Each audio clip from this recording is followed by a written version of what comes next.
Здравейте! Аз съм Жустин Томс и днес в нашите кратки видеа с напътствие за вашето онлайн присъствие искам да говоря за ефектните флаш интрота, които много клиенти обичат и настояват да имат на своите сайтове, но всъщност които са доста досадни. Затова съм ни взела тук тези хартийки, за да ги размахвам и да ви покажа колко всъщност когато искате да чуете и да видите нещо глупаво или може би и страшно красиво, би могло да отвлече вашето внимание, да ви подразни, да ви попречи и дори да забравите защо сте дошли тук.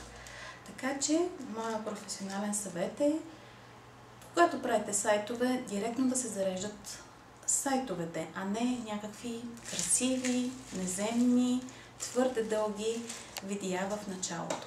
Ако все пак решите да имате такова видео, по-добре сложете възможността, задължително едно бутонче, Skip Intro, и в този случай видеото ще да тръгне, но който иска веднага ще го махне.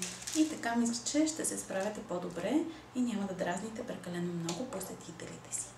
Знаете, че с такива интрота или без, по-добре, ние може да ви помогнем за вашето онлайн присъствие. Ние сме ABC Design Communication и можете да ни намерите на www.abcbg.com. Благодаря за вниманието.